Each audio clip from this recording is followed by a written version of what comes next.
Quando eu era criança, tivemos que passar por várias casas durante um período bastante difícil da nossa vida financeiramente. Quase sempre nos mudávamos dentro do mesmo bairro para continuarmos perto da minha escola e do trabalho dos meus pais. E na maioria das vezes, saíamos de uma casa barata para outra ainda mais barata. Foram anos de muita dificuldade, mas com o tempo conseguimos superar tudo aquilo. Eu sei que existem muitas histórias no canal sobre chegar a uma casa nova, se deparar com uma rotina diferente e, de certa forma, com outros fantasmas. Mas nós nunca acreditamos nessas coisas e, com exceção do que vou contar agora, nunca vivemos nada estranho durante todas aquelas mudanças. Na verdade, o que aconteceu foi a única razão pela qual hoje eu acredito em fantasmas. Porque antes e depois disso, nunca mais tive a oportunidade de ver ou vivenciar algo parecido. Era uma casa pequena, mas com 2 andares. Os 2 pisos eram suficientes para uma família como a nossa.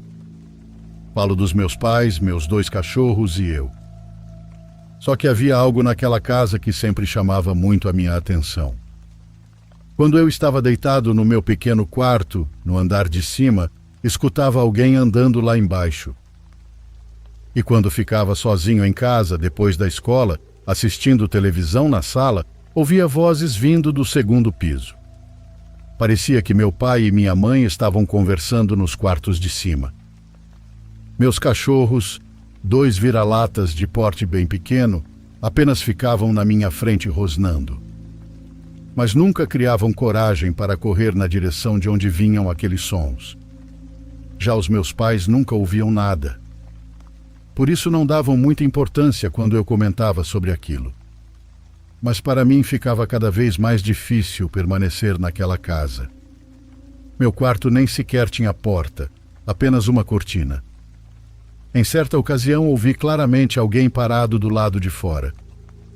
Eu poderia jurar que aquela pessoa estava mexendo na cortina, como se tentasse afastá-la um pouco para espiar sem que eu percebesse.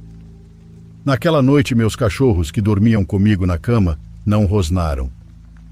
Eles apenas ficaram olhando fixamente para a entrada do quarto. Tenho absoluta certeza de que havia alguma coisa ali. Talvez vocês entendam o que quero dizer. Quando existe algo assim dentro da sua própria casa, chega um momento em que você tenta simplesmente ignorar, porque precisa continuar vivendo ali. É a única forma de tornar aquilo suportável. E foi exatamente isso que eu fiz. Talvez por causa disso, comecei a ouvir cada vez menos aqueles barulhos. Passei a sentir menos medo e até meus cachorros pareciam estar se acostumando com aquela presença. Foi mais ou menos nessa época do ano, em 94, que finalmente nos mudamos daquela casa. A pessoa mais feliz era eu.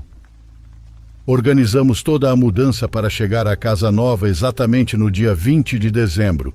Assim poderíamos decorá-la para o Natal. Minha mãe foi antes para começar a colocar os enfeites, enquanto meu pai e eu fazíamos as últimas viagens com a caminhonete. Quando estávamos terminando a última viagem, lembrei que havia deixado minha coleção de cartões de super-heróis distribuídos por uma marca de refrigerantes em cima do guarda-roupa do meu quarto. Minha pasta com quase toda a coleção completa tinha ficado para trás. Pedi ao meu pai que abrisse a casa para mim. Enquanto isso, ele foi estacionar a caminhonete na rua e ficou me esperando. Subi correndo até aquele velho guarda-roupa mofado que já pertencia à casa. Com um salto, consegui alcançar minha pasta. Lembro até hoje que a abri na mesma hora para conferir. Faltavam apenas 2 cartões para completar toda a coleção. Saí do meu quarto e percebi que a porta do quarto que havia sido dos meus pais estava aberta. Lá dentro havia uma senhora. Ela estava me olhando. Não tinha olhos. Mesmo assim, eu sentia que ela me encarava com uma espécie de ternura. Sua expressão não parecia maligna, mas ainda assim o terror tomou conta de mim e eu caí para trás. Foi então que ela começou a caminhar na minha direção. Tentei me levantar, mas era como acontece em um pesadelo. Minhas pernas simplesmente não respondiam. Quando finalmente consegui ficar de pé, desci as escadas correndo. Saí da casa quase arrancando a porta, empurrei o portão e só parei quando alcancei a caminhonete. Entrei na parte de trás e abracei meus cachorros. Meu pai perguntou se estava tudo bem. Até hoje não sei por que respondi que sim. Foi nesse momento que meus cachorros começaram a latir desesperadamente na direção da casa, olhando para uma das janelas. Eu não tive coragem de olhar para trás, mas sei exatamente para o que eles estavam latindo. Desde aquele dia passei a vida inteira evitando passar por aquela rua.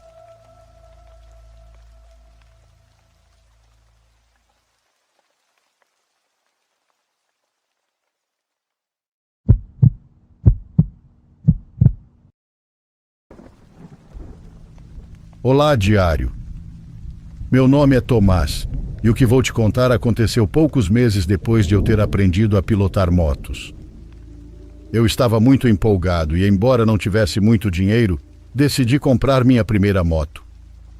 Procurei em vários lugares, mas o único que cabia no meu orçamento naquele momento era uma concessionária de veículos usados que um primo havia me recomendado. Fazia anos que eu não passava por aquela região, mas ele me disse que tinha comprado sua primeira moto lá e que havia conseguido um ótimo preço. Fui até o endereço que ele me passou e fiquei bastante desanimado quando vi o lugar. Era um estabelecimento velho com rachaduras nas paredes e a placa da entrada estava completamente desbotada. Minha primeira impressão foi a de que o local estava abandonado. Além disso, senti uma atmosfera estranha ali. Mas meu primo já havia me avisado que mesmo quando comprou a moto dele, o lugar já parecia meio esquisito e que eu não deveria me preocupar com isso. Fiquei parado na entrada por alguns minutos, pensando se deveria ir embora ou entrar, até que finalmente alguém saiu para me atender.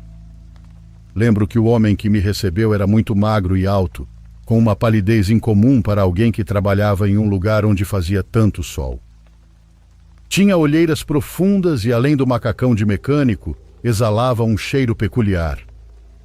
Imaginei que fosse óleo diesel ou algo parecido, já que suas mãos também estavam cobertas por resíduos de graxa, óleo de motor e peças mecânicas. Tentei não dar importância àquilo. Afinal, eu não estava ali para julgá-lo, mas para comprar minha primeira moto.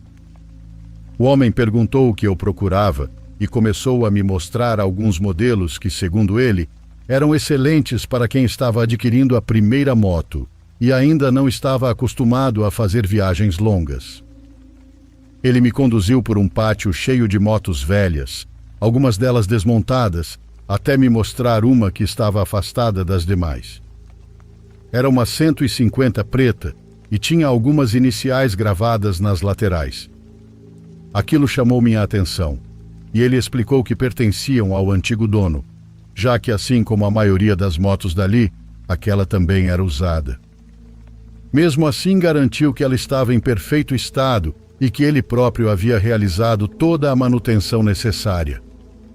Disse ainda que, se eu não gostasse daquelas gravações, poderia me vender a moto por um valor ainda menor do que o anunciado, além da possibilidade de parcelamento. Eu não sou exatamente uma pessoa desconfiada, mas senti vontade de perguntar por que ninguém a havia comprado antes. Seguiu-se um silêncio.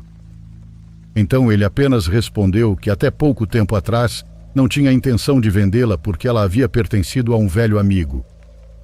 Mostrou todo o funcionamento da moto, ligou o motor na minha frente e, de fato, tudo parecia estar em ordem. Fechamos negócio. Paguei o valor que ele havia pedido e levei a moto para casa naquela mesma tarde. Eu estava feliz em um nível difícil de explicar. Aquela era minha primeira moto e também o meu primeiro veículo. Mesmo assim, não a usei imediatamente. Antes de estreá-la, fiz alguns ajustes estéticos com a ajuda do meu primo. Removemos as iniciais, pintamos algumas partes e fizemos um polimento completo para que ela parecesse praticamente nova. Depois disso, resolvi fazer uma viagem pela estrada. Peguei a saída em direção ao presídio aqui da minha cidade. Quando liguei a moto e comecei a pilotar, não percebi nada estranho, pelo menos durante a primeira hora. Mas quando passei a ganhar velocidade na rodovia, notei um ruído incomum. Senti um aperto desagradável no estômago, porque a última coisa que eu queria descobrir era que minha moto recém-comprada tinha algum defeito. Depois de alguns minutos, porém, o barulho desapareceu e consegui continuar a viagem. Acho que se passaram mais 2 horas antes que aquilo voltasse a acontecer. Enquanto seguia pela estrada, o ruído retornou. E não apenas voltou, como também aumentou de intensidade. O que antes parecia apenas o ronco do motor transformou-se em um assobio extremamente agudo, fazendo meu coração disparar. Pensei que alguma coisa estivesse prestes a explodir ou estourar. Tentei frear porque estava completamente atordoado, mas senti como se algo estivesse puxando o guidão para a esquerda. Lutei para manter o equilíbrio e o controle da moto, mas acabei sendo arrastado pelo asfalto. Felizmente eu não estava em alta velocidade e sofri apenas alguns arranhões. Depois de examinar a moto com muito cuidado, não encontrei absolutamente nada fora do normal. Naquele momento concluí que talvez aquilo tivesse acontecido por minha inexperiência e que eu havia cometido algum erro, embora não soubesse exatamente qual.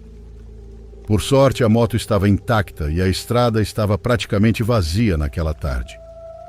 Então comecei a caminhar ao lado dela até conseguir chegar ao acostamento.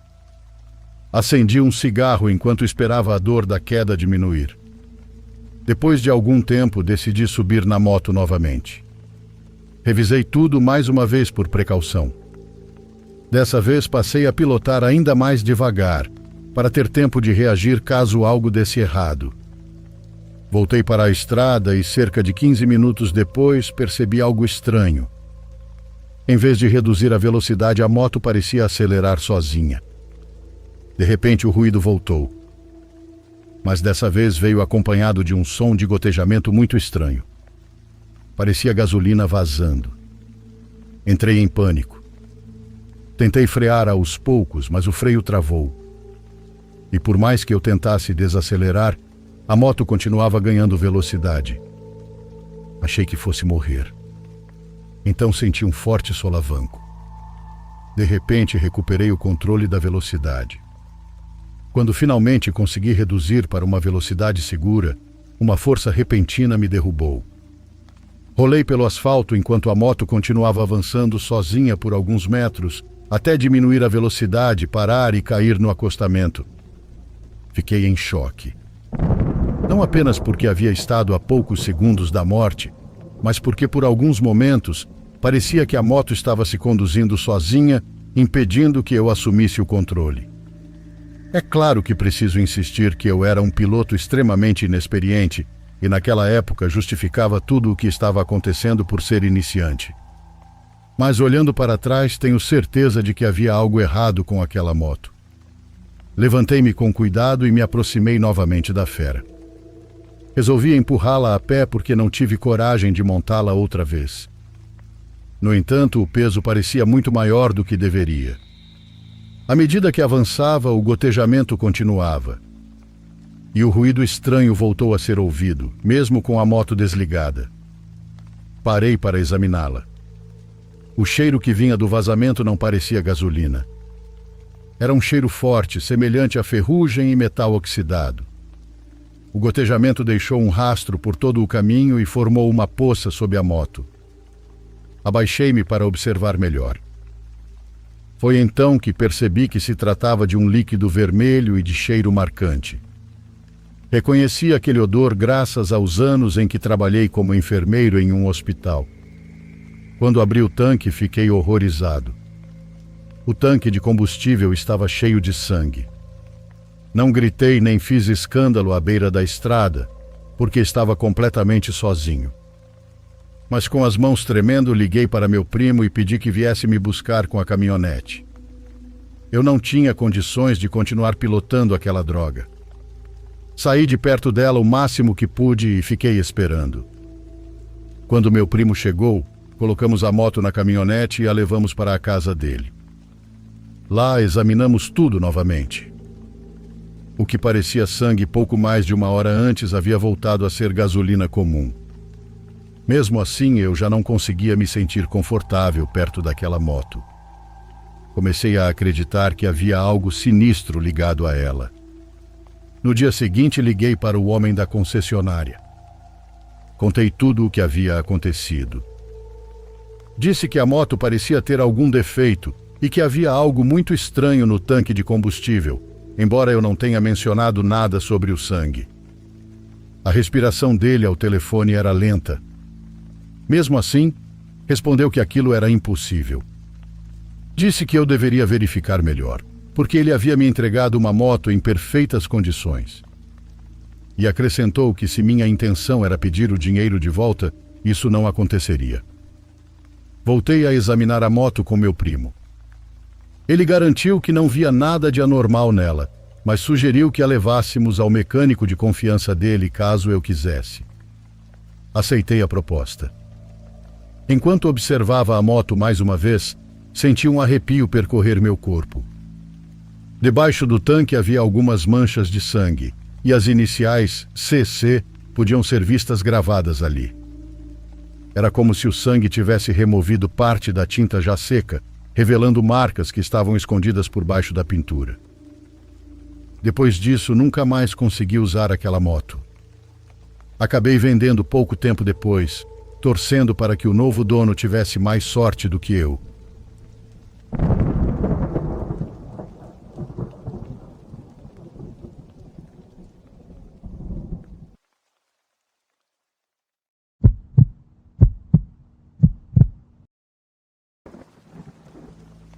Meu pai e toda a família dele nasceram e cresceram aqui no Paraná, em uma área que hoje já está completamente urbanizada. Porém, naquela época, quando eles ainda eram crianças, o lugar conservava um aspecto bastante rural. Havia ruas sem pavimentação, um rio próximo e uma grande área de mata ao redor. Não era uma floresta muito extensa, mas era extremamente fechada o suficiente para que ninguém sequer tentasse atravessá-la. A casa da família do meu pai ficava próxima ao rio, onde eles ainda podiam ir nadar. Mas dali em diante ninguém tinha permissão para entrar na mata. Nem meu pai e seus irmãos, nem os amigos da vizinhança. Diziam que era perigoso. Só que Jaime, o irmão mais novo do meu pai, era justamente o tipo de criança que se sentia atraída pelo que era proibido. Sempre que conseguia escapar da supervisão dos adultos, ia explorar a floresta. Como eu disse, ele era o caçula e devia ter no máximo uns 7 anos. Foi nessa época que ele começou a dizer que tinha um amigo. Um amigo que ninguém mais conhecia, chamado André. Minha avó imaginou que fosse algum colega novo da escola ou algum menino que tivesse acabado de se mudar para a rua, mas não era nada disso. Meu pai não fazia ideia de quem Jaime estava falando. Com o tempo, todos perceberam que ele só mencionava André depois que desaparecia na floresta. Era sempre quando saía para caminhar sozinho, enquanto os meninos mais velhos ficavam brincando no rio. Isso começou a preocupar a família, principalmente meu pai e Júlio, o melhor amigo dele, que até hoje é praticamente outro tio para mim. Eles resolveram seguir Jaime em 2 ocasiões diferentes, mas nunca viram nada de estranho. Ele apenas caminhava mata adentro por um tempo e depois voltava. Ainda assim, sempre retornava com alguma história nova. Em uma dessas vezes, contou que André não podia sair da floresta e que isso o deixava muito triste. Disse que o menino sempre pedia para que ele ficasse ali com ele e, se quisesse, levasse mais amigos também. A floresta não seria um lugar tão ruim se eu tivesse mais alguém para compartilhar tudo isso. Se eu não precisasse passar as noites aqui sozinho. Depois, segundo Jaime, André começou a fazer outro pedido. Me ajuda a sair daqui. Sinto que não tenho muito tempo sobrando na floresta. Me leva com você. Me leva para a sua casa. Quando Jaime contou essas últimas coisas, a família decidiu que ele nunca mais pisaria naquele lugar. Na verdade, nem mesmo ao rio ele podia mais ir. passou a brincar apenas na rua, em frente de casa, onde minha avó conseguia observá-lo o tempo todo. Foi nessa época que ele começou a adoecer. Todas as noites era atormentado por pesadelos horríveis, que sempre vinham acompanhados de febre. Enquanto isso acontecia, começou a circular um comentário pelo bairro de que o governo construiria uma nova estrada por ali. Era época de eleições e queriam manter o poder, então iniciaram a abertura de um caminho bem no meio da mata. Foi durante essas obras que encontraram algo na floresta. Algo que causou enorme repercussão. Encontraram o corpo de uma pessoa que provavelmente havia tirado a própria vida cerca de 1 ano antes e que jamais tinha sido localizada. Ninguém havia ido procurá-la.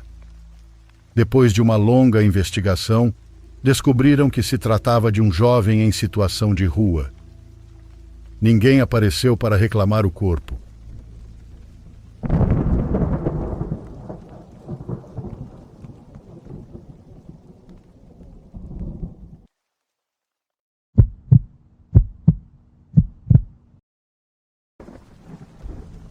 Meu nome é Marta e mando um abraço caloroso para todos que me ouvem. Isso que vou contar aconteceu poucos meses depois da morte do meu marido. Ele se chamava José Pereira. Era um homem muito trabalhador. Quase nunca o via descansando. Nem mesmo aos domingos ele ficava parado. Morávamos em um bairro em construção que antigamente era um sítio e José tinha uma pequena horta. Também cuidava dos cachorros e de várias coisas no terreno. Sempre encontrava algo para fazer. Então ele ficou doente. Foi algo lento. E também muito doloroso para todos nós. No começo, os medicamentos o ajudavam. Houve dias em que parecia estar melhor, mas com o passar do tempo ele começou a se apagar.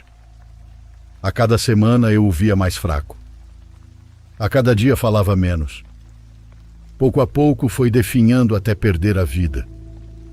Eu fiquei sozinha em casa. Minha filha ia me visitar com frequência. Às vezes dormia comigo, mas nem sempre podia. Ela também tinha seus filhos e suas próprias responsabilidades. A primeira noite em que senti algo estranho foi exatamente 4 meses após a partida de José. Eu estava dormindo quando, de repente, acordei porque senti algo muito claro. Foi como se alguém tivesse se levantado da cama. Senti o colchão se mover. Também senti aquele pequeno puxão no cobertor. Abri os olhos e fiquei parada. A casa estava em silêncio. Eu dormia sozinha porque naquela noite minha filha não havia ficado comigo. Também não havia mais ninguém dentro da casa. Sentei-me lentamente e olhei para o outro lado da cama. Não vi nada. Mesmo assim, senti a pele gelar. Quis pensar que tinha sido um sonho, mas eu sabia o que havia sentido. Era exatamente o mesmo movimento que José fazia quando se levantava cedo. Depois me levantei, acendi uma vela e a coloquei perto de uma imagem da Nossa Senhora. Fiz uma pequena oração. Pedi a Deus que meu marido descansasse em paz. Naquela noite demorei muito para voltar a dormir. Toda vez que fechava os olhos, sentia a cama se mexer novamente. Nos dias seguintes, comecei a notar outra coisa. No quarto surgiu um cheiro estranho. Era um cheiro conhecido. No começo não era forte, mas estava ali. Cheirava como quando José voltava da horta. Era uma mistura de barro, terra e suor de trabalho. Aquele cheiro me atingiu em cheio. Primeiro pensei que fosse a umidade do quarto. Depois imaginei que pudesse vir do quintal. Mas o cheiro permanecia mais dentro do quarto. Como se alguém tivesse entrado depois de passar o dia trabalhando na terra. Por isso comecei a dormir com a porta do quarto aberta. Queria que entrasse mais ar e que o ambiente ficasse mais ventilado durante a noite. Minha casa era pequena. O quarto dava diretamente para a cozinha. Não havia corredores, apenas os 2 quartos de um lado depois a cozinha e uma sala simples. Certa noite acordei novamente. Senti que estava faltando um pouco de ar. Não era algo muito forte, mas o suficiente para me fazer sentar na cama. Levei uma mão ao peito e tentei respirar com calma. A porta do quarto estava aberta. De onde eu estava, conseguia ver uma parte da cozinha.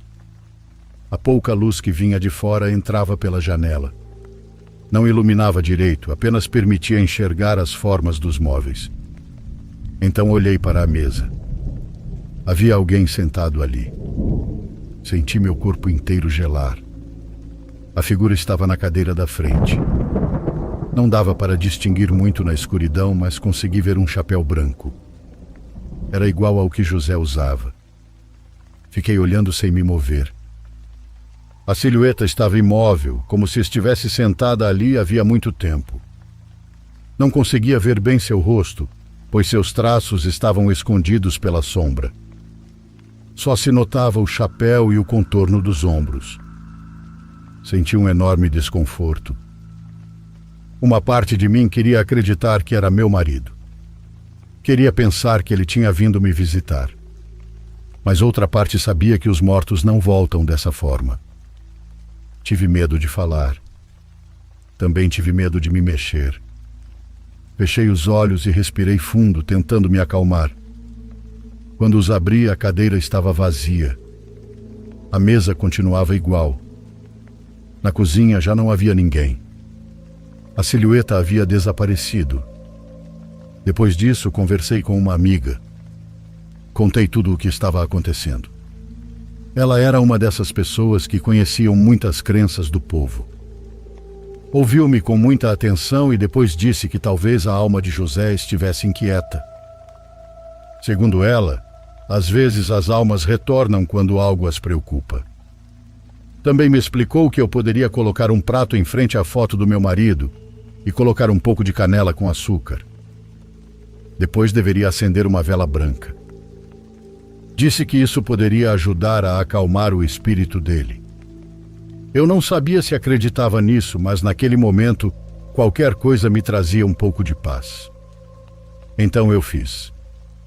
Coloquei a foto de José sobre uma pequena mesa, arrumei um pratinho na frente dela e coloquei a canela com açúcar. Depois acendi uma vela branca e rezei por ele. Mas deixei de dormir com a porta do quarto aberta. Já não conseguia mais. Sentia-me observada, como se alguém estivesse esperando do outro lado. Numa noite tive de me levantar, porque ouvi meu cachorrinho chorando do lado de fora. Era um choro baixinho. Me aproximei da janela, coloquei o rosto para fora e o chamei. Mas não o vi. O som parecia vir da parte da frente da casa. Isso me inquietou. Tornei a chamá-lo. Ele não apareceu. Inclinei-me mais para fora da janela, mas ainda assim não consegui vê-lo. Fiquei parada ao lado da janela com o peito apertado. Eu sabia que havia algo errado. Havia uma presença naquela casa. Algo dentro de mim me dizia isso. Sentia-me profundamente incomodada. Caminhei até a porta do quarto e coloquei a mão na maçaneta. Antes de abri-la, fiquei imóvel. Não queria olhar para a cozinha. Não conseguia. Abri a porta devagar e sim, o homem estava sentado diante de mim. Na mesma cadeira.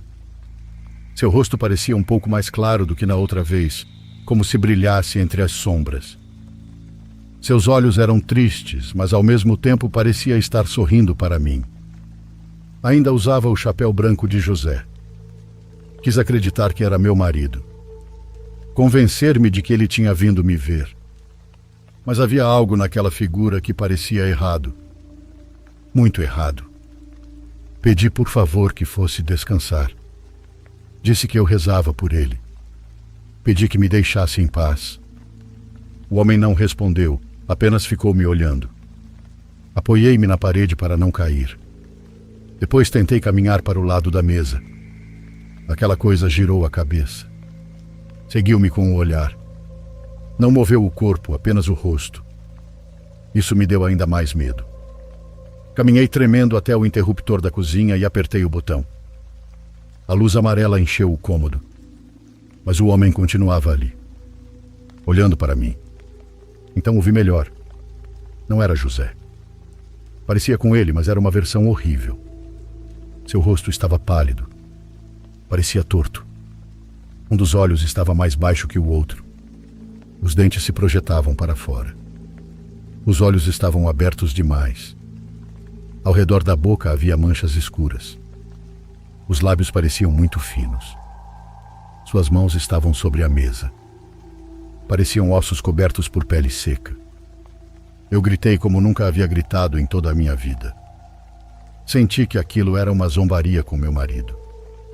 Como se alguma coisa estivesse usando a lembrança dele para entrar na minha casa. Saí correndo para o quintal da frente. Cheguei à porta e tentei abri-la, mas estava trancada. Comecei a chorar. As chaves estavam no meu quarto, então eu teria que voltar.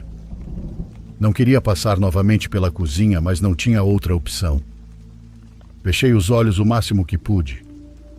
Mesmo assim, ainda conseguia ver aquela figura sentada à mesa. Caminhei encostada na parede. Pedi a Deus que me protegesse. Também pedi pelo descanso de José. Quase correndo, entrei no quarto e fechei a porta atrás. Peguei as chaves com as mãos tremendo. Então pensei que não conseguiria atravessar a cozinha outra vez. Por isso abri a janela e saí por ela como pude. Machuquei as pernas ao passar. Quando caí no quintal, senti uma forte dor em um dos pés. Mesmo assim, me levantei. Comecei a gritar para os vizinhos dos fundos. Estava apavorada. Não sabia mais o que fazer. Entre as duas casas havia uma cerca de madeira. Vi a luz do quintal da minha vizinha se acender. Ela saiu usando um xale e parecia muito preocupada. Perguntou o que havia acontecido. Eu disse que havia um morto dentro da minha casa. Minha voz falhou. Então comecei a chorar. O marido dela saiu logo em seguida. Os dois vieram até minha propriedade. Quando chegamos ao quintal da frente, vi meu cachorrinho. Ele estava bem, mas ainda muito nervoso. Meus vizinhos entraram comigo, mas já não havia ninguém. A cadeira estava em seu lugar, a mesa permanecia igual e a vela branca estava apagada. Naquela noite tentamos fazer uma oração. Rezamos pelo descanso do meu marido e também pelo que quer que estivesse se manifestando em minha casa. Repeti várias vezes que aquilo não era bem-vindo.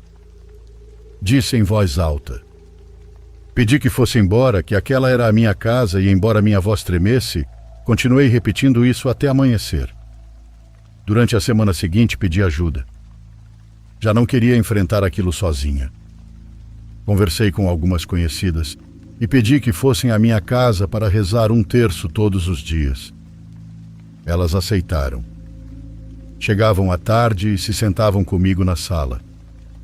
Às vezes minha filha também vinha. Eu me sentia um pouco mais tranquila quando ouvia aquelas orações dentro da casa. Também fui procurar o pároco da igreja.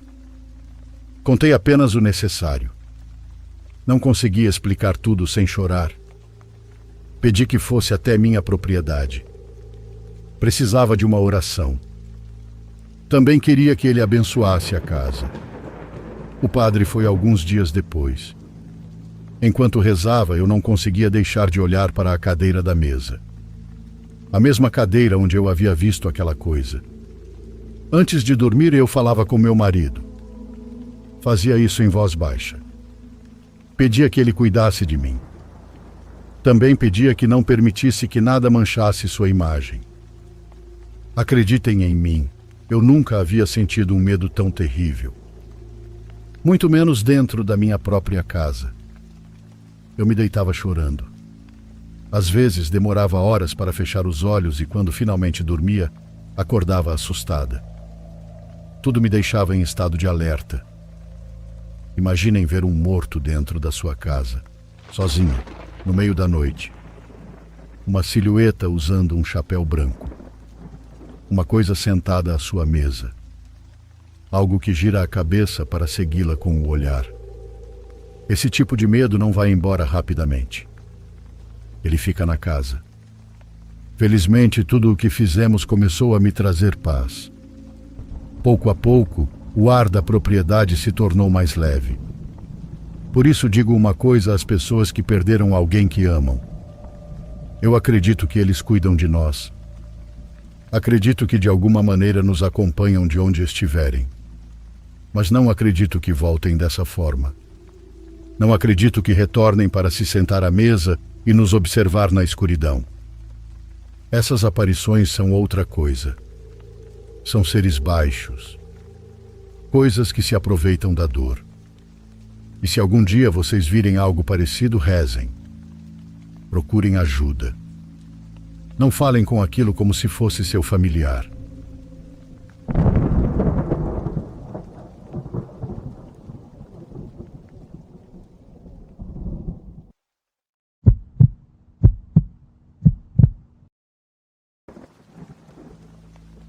Olá, pessoas fãs de relatos. Meu nome é Júlia e resolvi escrever porque há algumas semanas vivi algo bizarro. Tudo começou em março. Meu namorado trabalha em um cinema e quase sempre sai muito tarde. Como moramos na mesma rua, criamos o costume de conversar por telefone enquanto ele voltava para casa caminhando. Normalmente a ligação durava 30 minutos, até o momento em que eu o via passar pela janela. Conversávamos sobre como havia sido o dia ou simplesmente sobre qualquer bobagem, só para que o caminho parecesse mais curto. Ele sempre dizia que, enquanto estávamos conversando, sentia como se estivéssemos caminhando juntos. Naquela noite tudo estava como sempre. Eu já estava deitada no meu quarto quando, de repente, ele parou de responder. Pensei que a ligação tivesse caído. Perguntei se ele ainda estava na linha e se estava tudo bem. Alguns segundos depois ele respondeu: Sim, estou aqui, mas tem uma coisa estranha. Perguntei o que estava acontecendo. Ele disse que estava a poucos metros da passarela que precisava atravessar todos os dias para chegar em casa. Lá de baixo conseguia distinguir uma mulher parada exatamente no meio da passarela. A primeira coisa que pensei foi que pudesse ser uma pessoa em situação de rua ou alguém esperando outra pessoa. Perguntei se ela parecia perigosa e se ele achava que poderia ser um assalto. Disse que se tivesse a menor dúvida, era melhor nem subir. Mas ele respondeu com um tom de voz que eu nunca tinha ouvido antes. Não é isso, é que ela está muito estranha. Pedi que me explicasse melhor. Ele disse que a mulher estava vestida completamente de preto. Não se mexia. Também não olhava para os carros que passavam por baixo da passarela. Permanecia totalmente imóvel, olhando fixamente para a escada por onde ele iria subir. Insisti para que ele não atravessasse. Falei que era melhor continuar andando até encontrar outra passarela ou qualquer outro lugar para cruzar a avenida. Ele deu uma risada e respondeu: Eu não vou ter medo de uma senhora parada numa passarela. Continuei ouvindo enquanto ele subia a escada. Esperava que a qualquer momento ele dissesse que já havia passado por ela ou que estava tudo bem. Em vez disso, alguns segundos depois, ele apenas disse: Ela não está mais aqui. Achei que ele estivesse dizendo que ela havia começado a andar. Como assim não está aí? Perguntei. Não tem ninguém. Respondi que ela provavelmente tinha descido pela escada do outro lado enquanto ele subia. Mas ele disse que isso era impossível. Se ela tivesse feito isso, obrigatoriamente teria cruzado com ele. Não havia como simplesmente desaparecer sem que ele a visse. Confesso que acabei esquecendo completamente desse assunto até algumas semanas atrás. Naquele dia fui com algumas amigas ao mesmo cinema onde meu namorado trabalha. Quando o filme terminou, fiquei esperando por ele para voltarmos caminhando juntos. Ao sairmos do shopping, ainda havia bastante movimento. Várias pessoas caminhavam em direção ao estacionamento, Alguns casais iam na nossa frente e até mesmo no ponto de ônibus havia gente suficiente para lotar um micro-ônibus. Continuamos conversando enquanto nos aproximávamos da avenida. Foi justamente nesse momento que o ônibus chegou.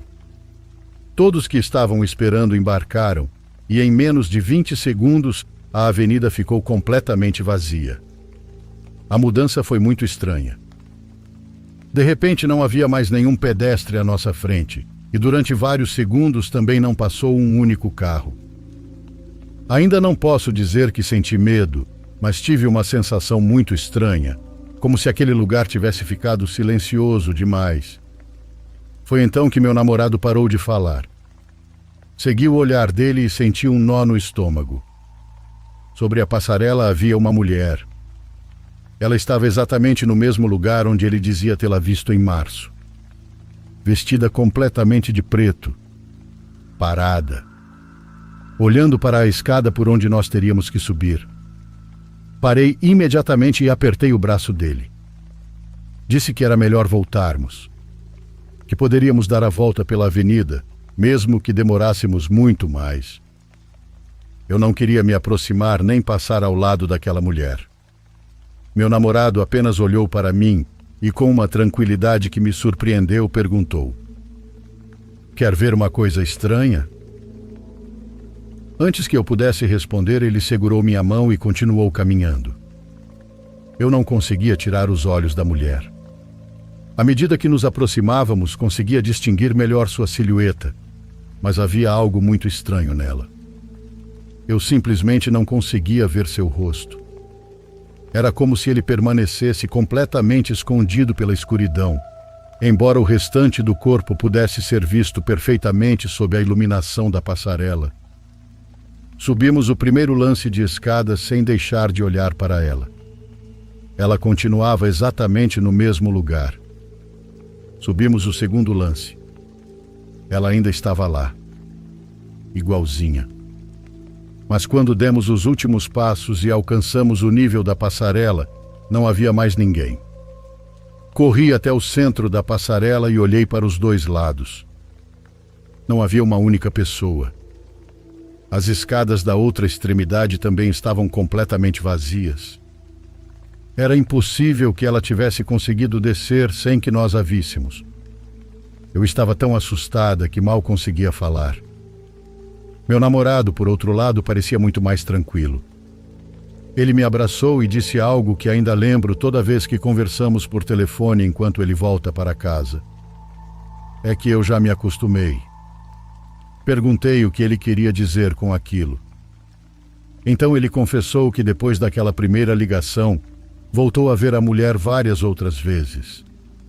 Sempre quando saía muito tarde, sempre depois da meia-noite. Ele a via com frequência suficiente para deixar de se surpreender e até mesmo para deixar de sentir medo. Ela sempre aparecia no mesmo lugar. E sempre desaparecia exatamente quando ele subia na passarela. Ontem à noite passei por lá outra vez. Desta vez por baixo da passarela. Eu estava no carro com meu pai. Passamos por aquele trecho da avenida bem rápido, mas mesmo assim consegui levantar os olhos. E lá estava ela novamente. A mesma mulher. No mesmo lugar. É claro que não faço ideia do que ela seja.